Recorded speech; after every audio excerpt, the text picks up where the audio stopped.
Bit of a family theme going there. The next 3 weekends, Donna and I will be team teaching. That sounds scary. On divine design for Christian families, and just talking about family and family life together.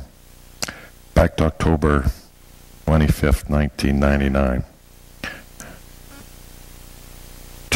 A twin-engine Learjet took off from the runway in Orlando, heading towards Denver. It was flying, everything looked really normal, but they lost absolute contact with the pilots. They got so concerned they sent up five fighter planes to go up there and see what was going on. 2 F-16s got within 50 feet of the plane, and they couldn't see inside the plane. All the windows were frosted, were snowed, and they left. That plane flew 4,000 miles, and everybody from the ground looked as if that plane had everything under control and everything was going really, really well. But it ended up crashing in a grassy field in South Dakota and took the life of the well-known golfer Payne Stewart. He was killed in that crash. It's really easy for people to look at us and say, a person's life is going really good. From a distance, things seem good. But the truth of the matter is we're heading for a crash. My job as the lead pastor of this house is to make sure you don't crash, and to make sure this church doesn't crash. My responsibility is not to grow a church.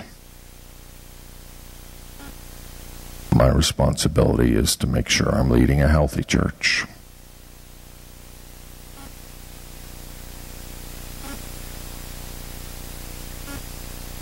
Let me repeat that. My responsibility is not to grow a church. My responsibility is to make sure I'm leading a healthy church. And on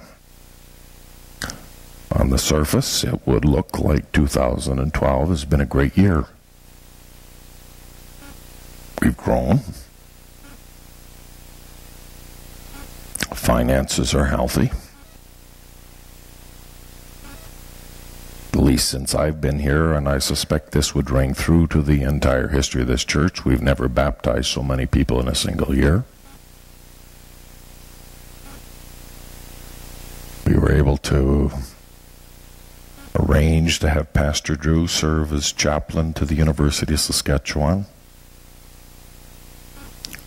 And tomorrow morning, just like we did with Saturday Church 3.5 years ago, we launch Living Grace Church, 7 o'clock tomorrow evening. A multicultural church with an emphasis on reaching the Aboriginals of our community, and it's going to be led by Pastors Marvin and Dolores Netmick. We got a lot to be thankful for. The scary thing is we can get lazy and get satisfied and think everything's okay because the bills are being paid and people are sitting in the chairs. Truth of the matter is we need to look after our souls. We need to look after our hearts. And so for the last 5 months, mind and I have been wrestling a little bit. Some of it is the fact that I hate fasting. And some of it is making sure that we did this in God's time.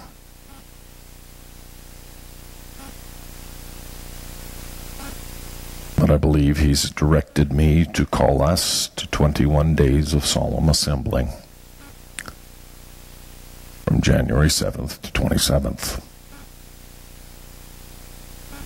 And this is not a time in the life of this church for us to be resting on our laurels. This is not a time for us to be satisfied. And this is definitely not a time for us to think we've arrived. We need God's presence. We need God's presence. We need Him.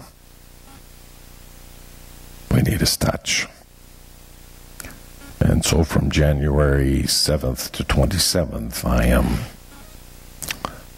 calling us to solemn assembling.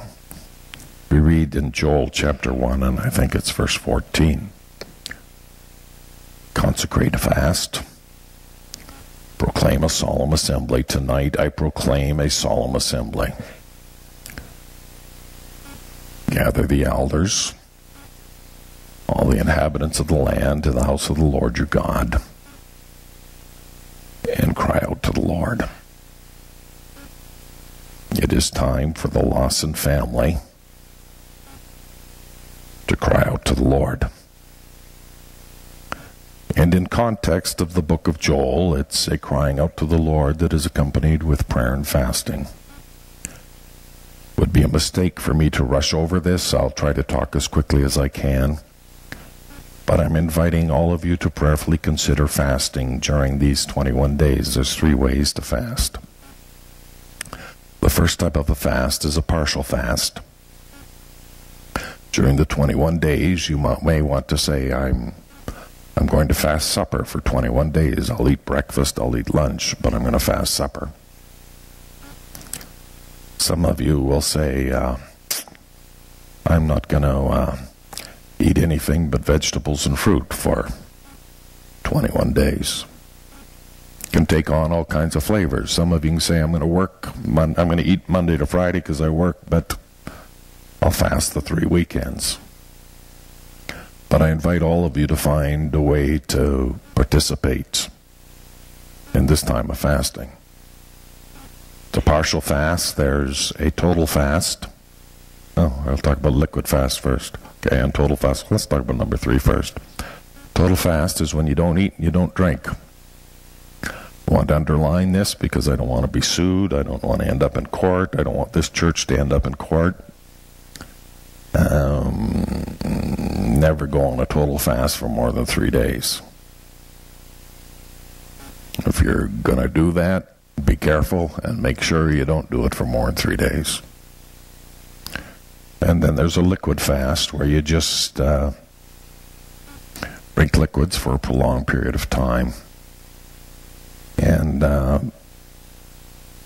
your body can last a long time on liquids.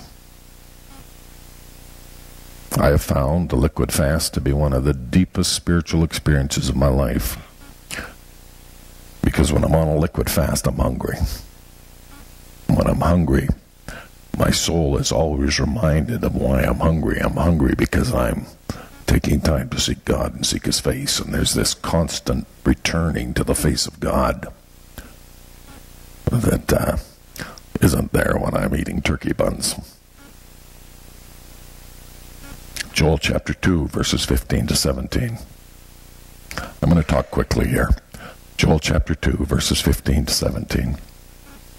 Blow a trumpet in Zion, consecrate a fast, proclaim a solemn assembly. Gather the people, sanctify the congregation, assemble the elders, gather the children and the nursing infants. I mean, they didn't leave anybody out here. Well, I just got married, I can't do this. Let the bridegroom come out of his room and the bride out of her bridal chamber. Let the priests, the Lord's ministers, weep between the porch and the altar, and let them say, Spare your people, O Lord, and do not make your inheritance a reproach, a byword among the nations. Why should they say among the people, Where is their God? We live in a community that needs a demonstration of God's presence and God's power. We need to call out to Him. And so I proclaim a solemn assembly with a threefold purpose. Number one, to realize, and by that I simply mean to realize our need of God. Sometimes we get so busy adding things to our lives. We just add more and more notes, and it just gets noisier and noisier and noisier.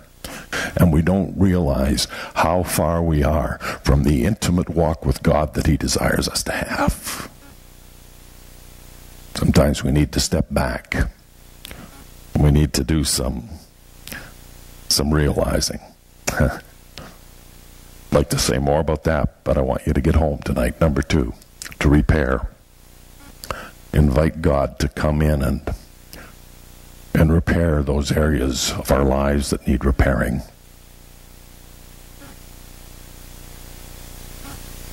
It's so easy as a spiritual leader, and I suspect if it's a problem in my life, it's a problem in many of yours, for our lives to become a dichotomy, where our public self is so different from our private self. The person who comes to church is so different than the person who lives at home.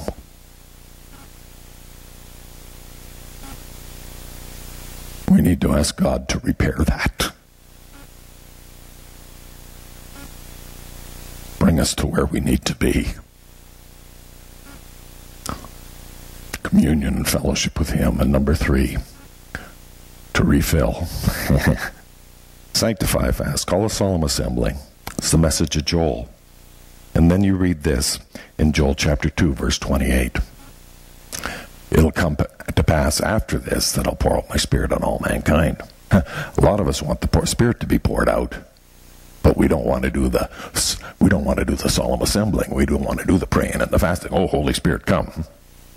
What? I have to spend some time with you, Father? No, not interested in that. Come to pass after this, and I'll pour out my Spirit on all mankind. And so, I'm asking you to begin to prepare your hearts to make January an unusual month in your life, a month of solemn assembling. A month where we don't do the ordinary, we do the extraordinary. And so our goal for January is to see in this house 365 hours of prayer take place over 21 days. I want us to pray for an hour for every day of 2013. I want us to pray that God would do something good and great and deep and wonderful in our hearts. And repair the brokenness in our homes. Repair the brokenness in our homes. Repair the brokenness in relationships among some. Repair the lukewarmness of many of our hearts. And experience a refilling of the Holy Spirit. So, how do we get there? Well, at the table underneath the bulletin board on this side of the foyer are 3 schedules for every week. And every week we will be gathering from 5:30 to 6:30 in this sanctuary, Monday to Friday, to pray. We'll be gathering Wednesday morning to pray. We'll be gathering Saturday before church and Sunday morning before church. I'm concerned that many times 3 or 4 are praying when it should be many, many more. Our heart and our passion for the presence of God needs to return. Our heart and our passion for the presence of God needs to return. And And so in faith I have prepared a sign-up sheet. And in each sign-up sheet there are 12 lines. I would like every time we gather to assemble over these 21 days for at least a dozen of us to come and cry out to God. Can you be at all of them? Probably not. I'm going to try to be. But let's arrange our schedule to have a different January where we will be still and we will rediscover God's presence. You may want to visit the table on your way out tonight. Visit it with your iCal or however you keep track of your schedule. Maybe it's a piece of paper, an old-fashioned calendar. That works too. But make sure if you write in this book, you write in that iCal. You write in your calendar too. And let's assemble solemnly as a church in January. We need God. We need God. We need God's presence. God bless you. Be encouraged. I love you. Let's be still and know that He is God. They are dismissed.